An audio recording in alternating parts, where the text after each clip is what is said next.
አንዳንዱም መንፈሳዊ ዕውቀት ስላወቀ መንፈሳዊ እድገት ያደገ ይመስለዋል።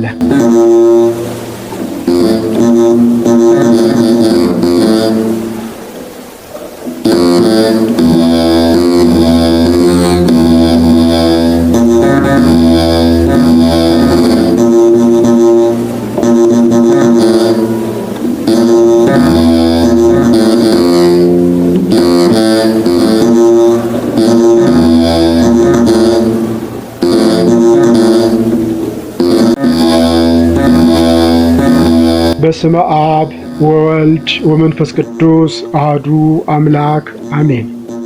ይትባረክ እግዚአብሔር አምላከ አበዊነ ለዘአብጽሐነ እስከ ዛቲ ሰዓት። አዕይንተ እግዚአብሔር ካህናት፣ ለተልእኮ የምትፋጠኑ ዲያቆናት፣ በቅዱስ ሥራ የተሰበሰባችሁ አባቶቼ፣ እናቶቼ፣ ወንድሞቼና እህቶቼ በእግዚአብሔር የሰላም ቃል እንደምን አደራችሁ? እንደምን ቆያችሁ? እንደምን ሰነበታችሁ? አሜን። በቸርነቱ በምሕረቱ እስከ ጠበቀን ስንወድቅበት እያነሳ ስንጨነቅ እያጸና እያረጋጋ ስንታመም እየፈወሰ ስንጠፋው እየፈለገ ስንሸሸው እየተከተለ እስከ ጠበቀን የአባቶቻችን አምላክ የሰራዊት ጌታ ልዑል እግዚአብሔር ዛሬም ዘውትርም እስከ ዘመኑ የተመሰገነ ይሁን። የመመቻችን ዘውድ የድነታችን መጀመሪያ የንጽህናችን መሰረት የሆነችን አምላክ ወላዲተ አምላክ ለእርሷ ምስጋናችን ይድረስልን። የሚያስተምር የሚመክር ልዑል እግዚአብሔር ነው። በእኔ በደካማው ላይ ሆኖ እኔን ቁሜ እናንተን ቁጭ አድርጎ በቸርነቱ ያስተምረን ዘንድ የእርሱ ቅዱስ ፈቃድ ይሆንልን። እኛ ጴጥሮስ ምዕራፍ 3 ቁጥር 18 በጌታችንና በመድኃኒታችን በኢየሱስ ክርስቶስ ጸጋና እውቀት እደጉ በሚለው ላይ ተነስተን እንማማራለን። በጌታችንና በመድኃኒታችን በኢየሱስ ክርስቶስ ጸጋና እውቀት እደጉ። ይህንን ቃል ተናገረው ሊቀ ሐዋርያት ቅዱስ ጴጥሮስ ነው። ቅዱስ ጴጥሮስ ከዓሣ አጥማጅነት ምዕመናንን ወደ መንግሥተ ሰማያት ያስገባ ዘንድ ጌታችን መድኃኒታችን ኢየሱስ ክርስቶስ ለወንጌል አገልግሎት የመረጠው ታላቅ አባት ነው። ቅዱስ ጴጥሮስ የንስሐን ጥቅም የተረዳንበት የጌታችን የመድኃኒታችን የኢየሱስ ክርስቶስን ፍቅር የተረዳንበት ታላቅ ሐዋርያ ነው። ለምን በመንፈሳዊ ሕይወት ማደግ ተሳነን? መንፈሳዊ እድገት ምንድን ነው? ለምን በመንፈሳዊ ሕይወት ማደግ ተሳነን የሚለውን ጥያቄ ከጠየቅን መንፈሳዊ እድገት ምንድን ነው የሚለውን አብረን እናያለን። መንፈሳዊ እድገት ከቅድስና ወደተለየና ከፍ ወዳለ መንፈሳዊ ሕይወት መሸጋገር ማለት ነው። ይህንን ለምን በመንፈሳዊ ሕይወት ማደግ ተሳነን የሚለውን ትምህርት በአምስት ዋና ዋና ክፍሎች ከፍለን ለማየት እንሞክራለን። ቸሩ አምላክ ልዑል እግዚአብሔር ቢያግዘን ቢረዳን በአምስት ዋና ዋና ክፍሎች ከፍለን ለማየት እንሞክራለን። በመጀመሪያው የትምህርታችን ክፍል ጊዜ መንፈሳዊ እድገት እንዳናሳይ ያደረጉን ነገሮች ምን ምን ናቸው የሚለውን ለማየት እንሞክራለን። በሁለተኛው የትምህርት ክፍለ ጊዜ ውስጥ ከአስሩ ማዕርጋተ ቅዱሳን ውስጥ ንጽሐ ሥጋ ምን ማለት እንደሆነ ለማየት እንሞክራለን። በሶስተኛው የትምህርታችን ጊዜ ደግሞ ንጽሐ ነፍስ ምን ማለት እንደሆነ ለማየት እንሞክራለን። አራተኛው የትምህርታችን ጊዜ ደግሞ እግዚአብሔር ቢያደርሰን ንጽሐ ልቡና ማለት ምን ማለት እንደሆነ እንመለከታለን። በአምስተኛውና በመጨረሻው ለዚህ ትምህርት በተዘጋጀው በአምስተኛው ክፍል ምን እናድርግ የሚለውን እንመለከትና የዚህን ትምህርት ክፍል ለመፈጸም እንሞክራለን። ቸሩ አምላክ መድኃኔ ዓለም ክርስቶስ ለፍጻሜ ያበቃን ዘንድ የእርሱ ቅዱስ ፈቃድ ይሁንልን። ክፍል 1 መንፈሳዊ እድገት እንዳናሳይ መሰናክሎቹ ምን ምን ናቸው የሚለውን ለማየት እንሞክራለን። በመንፈሳዊ ሕይወታችን እንዳናድግ መንፈሳዊ እድገት እንዳናሳይ የሚያደርጉ መሰናክሎች ምን ምን ናቸው? እያንዳንዳችን በመንፈሳዊ ሕይወታችን እድገት እንድናሳይ የሁላችንም ፍላጎት ነው። አምላካችንም አዞናል። ነገር ግን እድገት እንዳናሳይ የሚያደርጉ መሰናክሎች በዚህ ክፍል ውስጥ በአራት ዋና ዋና ክፍል ከፍለን ለማየት እንሞክራለን። የመጀመሪያው በመንፈሳዊ ሕይወት እድገት እንዳናሳይ ከሚያደርጉን መካከል የመጀመሪያው በዚህ የምናየው መንፈሳዊ እድገት እንዳለ አለመረዳት ነው። መንፈሳዊ እድገት እንዳለ አለመረዳታችን በመንፈሳዊ ሕይወታችን እድገት እንዳናሳይ ካደረጉን ምክንያቶች መካከል አንደኛው ነው በማለት ይህንን ለማየት እንሞክራለን። አንድ ሰው በመንፈሳዊ ሕይወቱ እድገት ለማሳየት መጀመሪያ መንፈሳዊ እድገት እንዳለ መረዳት ያስፈልገዋል። መንፈሳዊ እድገት እንዳለ መረዳት ብቻም ሳይሆን በመንፈሳዊ ሕይወታችን እድገት እንድናሳይ የቅዱስ እግዚአብሔር ትእዛዝም እንደሆነ መረዳት ያስፈልገዋል። ሁለተኛ ጴጥሮስ ምዕራፍ 3 ቁጥር 18 ተባዙ በእግዚእነ ወባኮቴቱ ለኢየሱስ ክርስቶስ መድኃኒነ፣ ነገር ግን በጌታችንና በመድኃኒታችን በኢየሱስ ክርስቶስ ጸጋና እውቀት እደጉ ተብለን ታዘናል። ቅዱስ ጳውሎስም ወከመ ዘለሕፃናት በሃይማኖተ ክርስቶስ ሐሊበ ወጋይኩክሙ፣ ለሕፃናት ወተት እንዲግቱ ወተት ጋትኋችሁ፣ በሃይማኖት ወልጄ የወጣኔ ትምህርት አስተማርኋችሁ። ዋኮ መብላ ጽኗ ዛብላይኩክሙ፣ ጽኑ መብልን ያበላኋችሁ አይደለም አለ፣ የፍጹማን ትምህርት ያስተማርኋችሁ አይደለም ሲል ነው። አንደኛ ቆሮንቶስ ምዕራፍ 3 ቁጥር 2 ላይ። ከዚህ ላይ እንደምንረዳው ሰው በመንፈሳዊ ሕይወቱ ከወጣነት ጀምሮ እስከ ፍጹምነት እንደሚደርስና በወጣነት የሚማረው ትምህርት የሚያውቀው ዕውቀት በፍጹምነት ከሚማረው ትምህርት ከሚያውቀው ዕውቀት ልዩ እንደሆነ ነው። ጌታችን መድኃኒታችንም ለስም አጠራሩ ክብር ምስጋና ይግባውና ስለ መንፈሳዊ እድገትና ብስለት ሲያስረዳን ወቤ ብዙሃ ነገር ዘእነግረክሙ፣ የምነግራችሁ ብዙ ነገር ነበረኝ፣ ወባቱ ይትክሉ ጸዊሮቶ ይእዜር፣ ለቦቶ ሲል ነው። ነገር ግን ዛሬ ማወቅ አይቻላችሁም። ዮሐንስ ወንጌል ምዕራፍ 16 ቁጥር 12።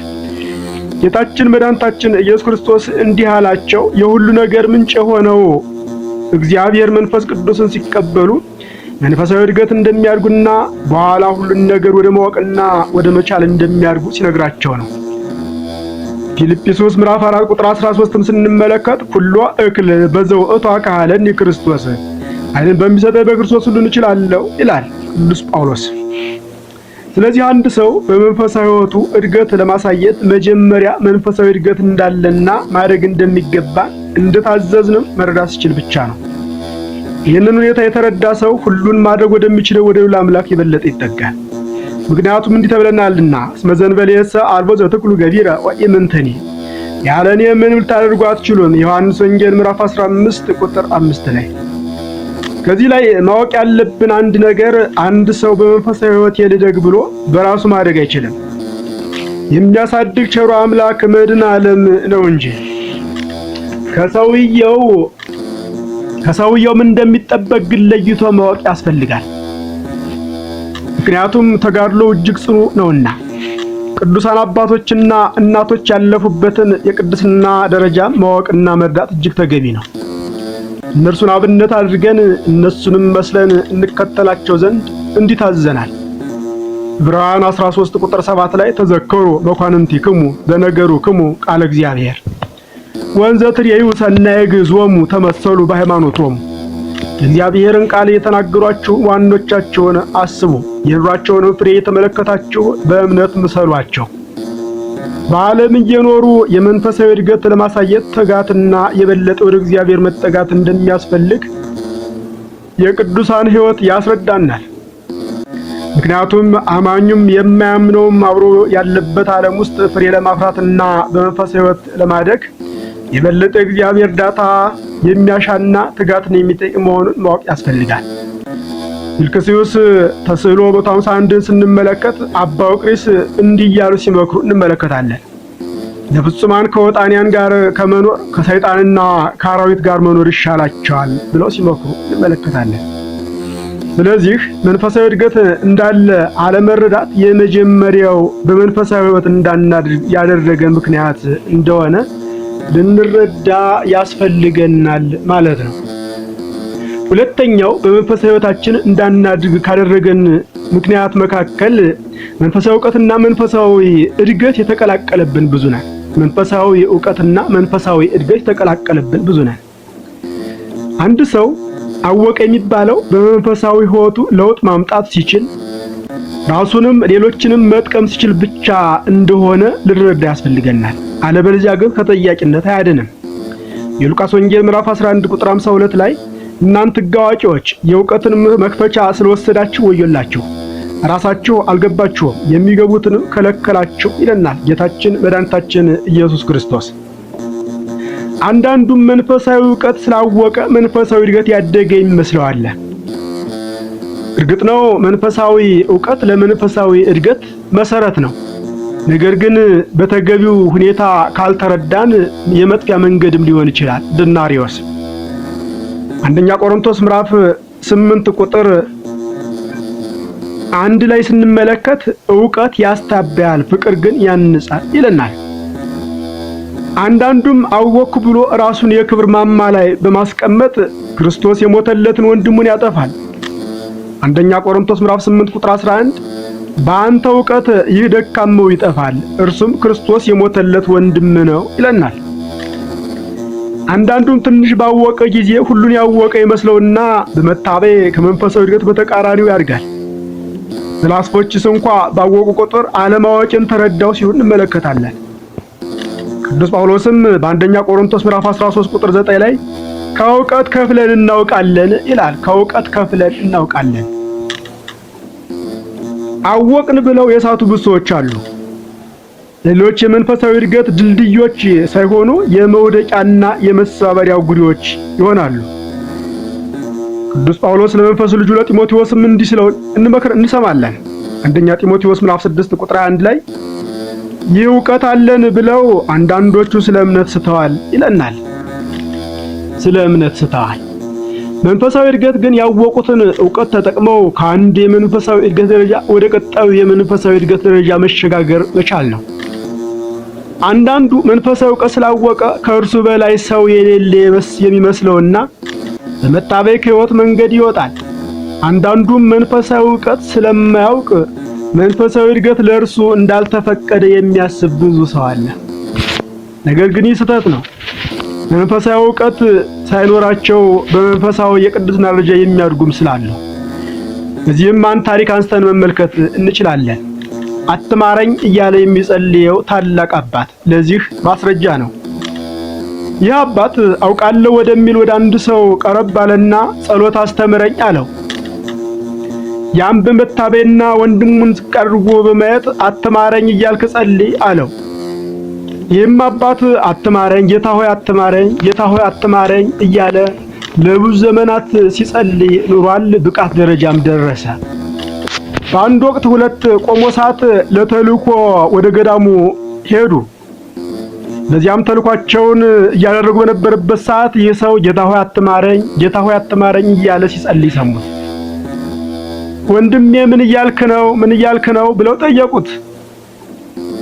እኔማ ወደ አምላኬ ወደ እግዚአብሔር እየጸለይኩ ነው አላቸው። ጸሎትህ ምንድነው አሉት። ጌታ ሆይ አትማረኝ ነው አላቸው። ስለምን እንደሱ ትላለህ? ጌታ ሆይ ማረኝ እያልክ ጸልይ አሉት።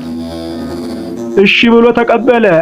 እነርሱም ተልኳቸውን ፈጽመው ከገዳሙ በጀልባ ወደ ቦታቸው ሲመለሱ ያ የነገሩት ጸሎት ጠፋውና በባህሩ ላይ እየተራመደ እየሮጠ ከነርሱ ደርሶ አባቶቼ የነገራችሁ ጸሎት ምንድን ነበር? ጠፋብኝ ንገሩኝ አላቸው። በዚህ ጊዜ ብቃት ደረጃ እንደደረሱ አውቀው አንተ ያለው በመንፈሳዊ ሕይወት እድገት ላይ ነህ፣ አድገሃል። ስለዚህ እስካሁን ስትጸልየው እንደነበር ጸልይ ሲሉት እንመለከታለን። ስለዚህ መንፈሳዊ ዕውቀትን ከመንፈሳዊ እድገት ልንለይና ልንረዳ ያስፈልገናል ማለት ነው። መንፈሳዊ ዕውቀት መንፈሳዊ እድገት ላይሆን ይችላልና ላወቀበት መንፈሳዊ ዕውቀት የመንፈሳዊ እድገት መሰረት ነው። ነገር ግን መንፈሳዊ ዕውቀት ስላወቀ አንድ ሰው መንፈሳዊ እድገት ደረጃ ላይ እንዳለ በማሰብ ራሱን ማስታበይ ወደ ጥፋት ስለሚወስደው ይህንን ሁለቱን ለይተን ባለማወቃችን በመንፈሳዊ ሕይወታችን እንዳናድግ አድርጎናል ማለት ነው። ሶስተኛው ከተጋድሎ መሸሽ ነው። ሶስተኛው በመንፈሳዊ ሕይወታችን እንዳናድግ ካደረጉን ምክንያቶች መካከል ሶስተኛው ከተጋድሎ መሸሽ ነው። በመንፈሳዊ ሕይወት ለማደግ እጅግ ጽኑ መንፈሳዊ ተጋድሎ ያስፈልጋል። የሐዋርያት ሥራ ምዕራፍ 14 ቁጥር 21 አስመበሉ ጻማ ወህማም ሀለወን ንብአ ለመንግስተ እግዚአብሔር፣ በእግዚአብሔር መንግስት በብዙ መከራ እንገባ ዘንድ ያስፈልገናል እንዲሉ ቅዱሳን ሐዋርያት። የዮሐንስ ራእይ ምዕራፍ 2 ቁጥር 10 ጌታችን መድኃኒታችን ኢየሱስ ክርስቶስ ብትቀበሉ ያለህን መከራ አትፍራ ሲል እንመለከታለን። የቅዱሳን አባቶቻችን ሕይወትም የሚያሳየን ይህንኑ ነው። ብዙዎች ከአምላካቸው ጋር ኅብረት ይኖራቸው ዘንድ ዓለምን ትተው ግርማ ሌሊቱን፣ ጸባጋንንቱን፣ ድምፀ አራዊቱን፣ ረሃቡን፣ ጥሙን፣ ቁሩን ታግሰው በመንፈሳዊ ሕይወት ሲያሸበርቁ እንረዳለን። ብዙዎች ራሳቸውንና ያላቸውን ማንኛውንም ነገር እንደ ኢምንት በመቁጠር ለመራራ ሞት ተላልፈው በመሰጠት በቅድስና አሸብርቀዋል። ብዙዎች ከአምላካቸው እንደተማሩት ለሌላው ሲሉ ተላልፈው በመሰጠት እንደ ሻማ እየቀለጡ ለሌላው እያበሩ በቅድስና ሲያሸበርቁ ተመልክተናል። ብዙዎችም ፈቃደ ሥጋ ለፈቃደ ነፍስ እያስገዙ እያንዳንዷን የሚያደርጓትን በትጋትና በማስተዋል እየፈጸሙ ከቅድስና ወደ ልዩ የቅድስና ደረጃ ሲሸጋገሩ ተመልክተናል። የሐዋርያው ቶማስ ዘመራስን ተጋድሎ መመልከት እንችላለን። ይህ ታላቅ ሐዋርያ ከ318ቱ ሊቃውንት መካከል አንዱ ነው። አልያን ነገሥታት ክርስቶስን ያስክዱት ዘንድ አጽቃጹን እየቆረጡ ጣዖት ሲያጥኑበት ኑረዋል። እጆቹ ከትከሻው ላይ፣ እግሮቹ ከጭኖቹ ላይ። ይህ ታላቅ አባት ግን ምን ይል ነበር? በቅርጫት ውሰዱኝና የጌታዬ የመድኃኒቴ የኢየሱስ ክርስቶስን ነገር ለሕዝቡ ልመስክር ይሉ ነበር። ተጋድሎ እንዲህ ነው። በረከታቸው በእኛ ላይ እጥፍ ድርብ ይሆንልን። ቅድስት ማርያም ግብፃዊትንም ብንመለከት ኃጢአት ከመንፈሳዊ ሕይወት በተቃራኒ ሰዷት ነበር። በኋላ ግን ኢየሩሳሌም ቅዱሱን ቦታ ለመሳለም በሄደች ጊዜ ወደ ቅዱሱ ቦታ መግባት ሲሳናት ሁሉም ሲገቡ እርሷ ግን ወደቀች። ቀና ብላ ስትመለከት ከግንቡ ላይ የእመቤታችን የንጽሕተ ንጹሐን የድንግል ማርያምን ስዕል አድኖ ተመለከተች። እመቤቴ ንጽሕተ ንጹሐን ቅድስት ድንግል ማርያም ሆይ በደሌን ርኩሰቴን እኔው ራሴ ያውቀዋለሁ፣ እባክሽን የዛሬን ኃይል ስጪኝ፣ ከዚያ በኋላ እኔም ማደርገውን አውቃለሁ ብላ ወደ ድንግል ማርያም ተማጸነች። በዚያች ቅጽበትም ድንግል ማርያም ኃይል ሰጠቻት ይላል። ኃይል ሰጠቻት። ወዲያውኑም ተነስታ ወደ ቅዱሱ ቦታ ገብታ ከተሳለመች በኋላ እግሮ ወደ መራት ወደ ዮርዳኖስ በረሃ መነነች። ሰው ወደ ሌለበት፣ ልምላሜ ወደ ሌለበት፣ አራዊቱን ሳትፈራ ግርማ ሌሊቱ ሳያስጨንቃት ነፍሷን ለማዳን ወደ ቅድስና መንገድ ወደ ዮርዳኖስ በረሃ በዚያ ሄደች። በዚያም በቅድስና አሸብርቃ ስታልፍ ታላቁ አባት አባ ዞስማስም ከእግዚአብሔር ተልኮ ወደ እርሷ ሄዶ ክቡር ሥጋውን ቅዱስ ደሙን ሲያቀብላት እንመለከታለን። ታላቁ ሰማዕት ሊቀ ሰማዕታት ቅዱስ ጊዮርጊስንም ብንመለከት ምድራዊ ሀብት፣ ንብረት፣ ስልጣን ሁሉ ከፊቱ ቀርቦለት በወጣትነቱ ገና በሀያዎቹ ዓመታት ከአምላኩ ጋር ይሆን ዘንድ ሀብት፣ ንብረት፣ ዝና፣ ክብርን ሲጠላ ሲጸየፍ እንመለከታለን። መከራን ሁሉ ሲታገስ በአጠቃላይ ስቃያትን ሁሉ በደስታ የአምላኩን መከራና ስቃይ እያሰበ መከራን ሁሉ በደስታ ሲቀበል እንጂ ሲያማር አልሰማነው። ከዛት በአንድ ወቅት የችንካር የሞላበት ጫማ ጫማት።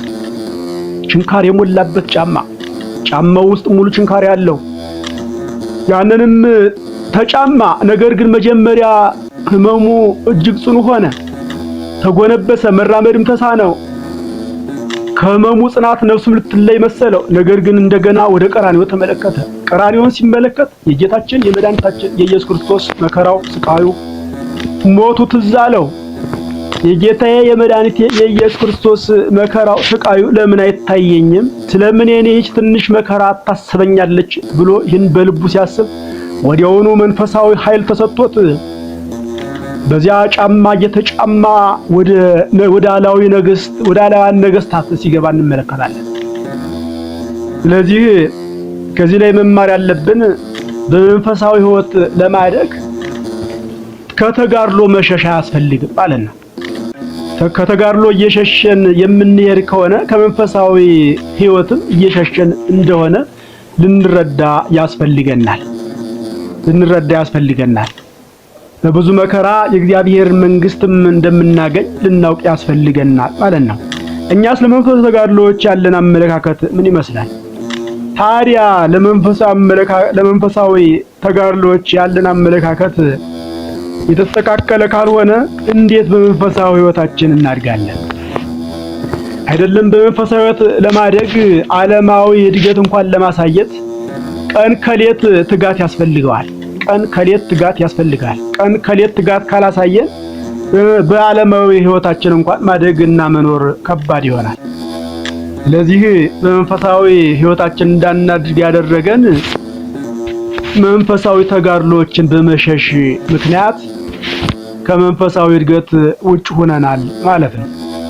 አራተኛውና በዚህ ክፍለ ትምህርት ጊዜ ውስጥ የምናየው አንዱ ታላቁ ፈተና በመንፈሳዊ ህይወታችን እንዳናሳይ የሚያደርገን ፈተና የዲያብሎስ ውጊያዎች ናቸው። በመንፈሳዊ ህይወታችን እንዳናድግ ከሚያደርጉን መካከልም አንዱ የዲያብሎስ ውጊያዎች ናቸው። እኛ ሰዎች ዲያብሎስ 3 ጊዜ በታላቅ ውጊያዎች ይዋጋናል። የመጀመሪያው አንድ ሰው መንፈሳዊ ህይወት ሲጀምር ከባድ ፈተና ያደርስበታል። ይህ ፈተናም መንፈሳዊ ህይወት ከጎዳናው እንዲወጣ፣ እንዲመለስ፣ እንዲሰነካከል ለማድረግ ነው። ያ ሰው ደካማ የሆነ እንደሆነ በቀላሉ ተሰናክሎ ዲያብሎስ ባዘጋጀለት ቦታና መንገድ ብቻ እንዲሄድ ያደርገዋል ማለት ነው። በእግዚአብሔር ኃይል ጸንተው የዲያብሎስን ውጊያ በማሸነፍ ጎዳናውን እየወደቁ እየተነሱ በአምላካቸው ተደግፈው ያሸነፉት ደግሞ ወደ ቀጣዩ ደረጃ ይሸጋገራሉ ማለት ነው። ከብዙም ዘመን በኋላ አዘናግቶ የሚያመጣው ሁለተኛው ፈተና ነው። የመጀመሪያው ፈተናን ያለፈን ሰው ለጊዜው ዝም ይለዋል። ይህም የማዘናጊያ ህይወት ነው፣ የማዘናጊያ መንገድ ነው። ያዘናጋውና ሲኖር ከዕለታት አንድ ቀን በከባድ ፈተና ይጥለዋል፣ ይሰባብረዋል። ነገር ግን ይህ ሰው አሁንም በአምላኩ ተደግፎ መነሳት ካልቻለ የወርቅም አምላኩ እንደሚያነሳው ቢሰበር አምላኩ እንደሚጠግነው ካላወቀ ከዚህ ዕለት ጀምሮ ተሰባብሮ ወድቆ ይቀራል። ብዙ ተሰነካክለው የወደቁ ሰዎች አሉ። እንደነ ዴማስ ብንመለከት፣ እንደ ይሁዳም ብንመለከት ሌሎችን። ነገር ግን በእግዚአብሔር ኃይል ቢወድቅም እንደገና እግዚአብሔር እንደሚያነሳው፣ ቢሰበር እግዚአብሔር እንደሚጠግነው፣ ቢቆሽሽ እግዚአብሔር እንደሚያጥበው ያወቀ ሰው አሁንም ጸንቶ በአምላኩ ኃይል ተደግፎ ሁለተኛውን ፈተና ያልፋል። ይህ ሰው ለሶስተኛው ፈተና ደግሞ ያዘጋጀዋል። ሶስተኛው ፈተና አንድ ሰዎችን ዓለም ሊሰናበት ባለ ጊዜ ጠላት ዲያብሎስ የሚያቀርብለት ከባድ ፈተና ነው። ይህኛው ፈተና የነበረውን ሁሉ ለማሳጣት አስክዶ እንዲሞት ለማድረግ የዲያብሎስ መንገድ ነው። ነገር ግን ይህ ሰው ይህ ፈተና እንዳለበት አውቆ አሁንም በጋሻው በመከታው በልዑል እግዚአብሔር ተደግፎ በማምላክ በወላዲተ አምላክ ምልጃ ተደግፎ ፍጻሜው ያምርለታል። ይህንን ያላወቀ ግን በመጨረሻው ፈተና ተበላሽቶ ይሞታል ማለት ነው። ዲያብሎስ አንዳንዶችንም ከመንፈሳዊ እድገትና አገልግሎት በማዘግየት ሲዋጋቸው እንመለከታለን። እዚያም ነው ቅዱስ ጳውሎስ በአንደኛ ተሰሎንቄ ምዕራፍ 2 ቁጥር 18 ላይ ወደ እናንተ ልንመጣ ወደን ነበርና ሰይጣን ግን አዘገየን ይላል። ሰይጣን አዘገየን። በመንፈሳዊ ህይወት እንዳናድግ፣ መንፈሳዊ ለውጥ እንዳናሳይ፣ ዕውቀት ብቻ እንጂ እድገት እንዳናሳይ ጠላት ዲያብሎስ በአንድም በሌላ ምክንያት ያዘገየናል። የማዘግየቱ ዓላማም ወደ ሞታችን እስክንደርስ ድረስ ነው። አንድ ሰው መልካም ለመስራት ያስባል። ያንን መልካም ለመስራት ያሰበውን ነገር ጀምሮ ባሰበው መንገድም እንዳይጓዝ እያዘገየ የተለያዩ ምክንያቶችን እየደረደረ ያዘገየውና ከሞቱ ጊዜ ያደርሰዋል ማለት ነው። ፍሬ ሳናፈራ ከሞታችን ጊዜ ለማድረስ ጠላት ዲያብሎስ በማዘግየት ከመንፈሳዊ ሕይወት ደረጃ እንዳንደርስ ያደርገናል ማለት ነው። በማስተዋል መሄድ ካልቻልን ብንወድቅ እንኳ በአባታችን በእግዚአብሔር ፍቅር መነሳት እንዳለ ካልተረዳን በቅድስና ሕይወት ያደጉትን እንኳ ለመጣል ለእርሱ የእንቦይ ካብን እንደመናድ ቀላል ነው። ለምሳሌ ቅዱስ ዳዊትን በቅድስና ሸበረቀውን እግዚአብሔር እንደ ልቤ ሆነ ሰው በምድር ላይ የእሴይን ልጅ ዳዊትን አገኘው ብሎ እግዚአብሔር የመሰከረለትን ቅዱስ ዳዊትን በቤርሳቤህና በኦሪዮ ለመጣል ለማሰናከል ከአምላኩ ጋር ለማጣላት ለእርሱ ቀላል ነበር። ጠቢቡ ሶሎሞንንም ብንመለከት እግዚአብሔር ሁለት ጊዜ ቃል ለቃል ያነጋገረውን የእግዚአብሔርን የመጀመሪያውን ቤተ መቅደስ የሰራውን ታላቅ ጠቢብ እግዚአብሔርም ካንተ በፊት ካንተም በኋላ እንዳንተ ያለ ጠቢብ አይነሳም ብሎ በቃሉ የመሰከረለትን ታላቁን ሰው ለመጣል እግዚአብሔርን አስክዶ በሴቶች አማካኝነት ለጣዖት እንዲሰግድ ለማድረግ ለእርሱ ቀላል ነበር። ቅዱስ ጴጥሮስንም ብንመለከት ሌሎች እንኳን ቢክዱህ እኔ ከቶ አንተን አልክድህም ካንተ አልለይም ሲል የነበረው ታላቅ ሐዋርያ በኋላ በፍርሃት አምሳል በመግባት ይህንን ሰው አላውቅም እስከ ማለት ለማድረስ ለዲያብሎስ ቀላል ነበር። ነገር ግን በንስሐ ተመልሰው ወደ ቀደመ የቅድስና ደረጃቸውና ከዚያም ከፍ ወዳለ የቅድስና ሕይወት ሲሸጋገሩ እንመለከታለን። ንስሐን የጠሉ እነ ዴማስና እነ ይሁዳ ግን እንደተሸነፉ ሲቀሩ እንመለከታለን። ስለዚህ ያለህን እንኳን እስከ ማስጣል የሚደርስ አይደለም በመንፈሳዊ ሕይወት እድገት ለማሳየት ያለንን እንኳን እስከ ማስጣል የሚደርስ ብርቱ ጠላት እንዳለብህ አውቀህ ወደ ጋሻና መከታህ ወደ ልዑል እግዚአብሔር ተጠግተህ በመንፈሳዊ ሕይወትህ ለማደግ ወስነሃልን? ይህንን ልናስተውል ያስፈልገናል። በመንፈሳዊ ሕይወት እንዳናድግ ከሚያደርጉን ምክንያቶች አንዱና ዋናው የዲያብሎስ ውጊያዎች ስለሆኑ ይህንን ተረድተን ተገንዝበን ወደ ጋሻችን ወደ መመቻችን ወደ ልዑል እግዚአብሔር የበለጠ መጠጋት እንደሚያስፈልገን ልንረዳ ያስፈልገናል። ይህን ባለማድረጋችን በመንፈሳዊ ሕይወት ማደግ ተስኖናል ማለት ነው። እንግዲህ በክፍል 1 ትምህርታችን ያየናቸው በመንፈሳዊ ሕይወት ለማደግ መሰናክሎች ምን እንደሆኑ አይተናል። በመንፈሳዊ ሕይወታችን ለማደግ መሰናክሎቹ ምን እንደሆኑ ለማየት ሞክረናል። እግዚአብሔር ቢወድ ቢፈቅድ በቀጣይም ጊዜ ቢያበቃን በክፍል 2 ትምህርታችን ደግሞ እነዚህን መሰናክሎች አልፈው በ10ሩ ማዕርጋተ ቅዱሳን የተጓዙ ቅዱሳንን የቅድስና ጉዟቸው ምን እንደሚመስል ከዚህም መካከል ከ10ሩ ማዕርጋተ ቅዱሳን የመጀመሪያው ቅድስና ማዕርግ የሆነውን ንጽሐ ሥጋን እንመለከታለን። በዚያ ጊዜ በቸርነቱ እግዚአብሔር ያደረገ ስብሐት ለእግዚአብሔር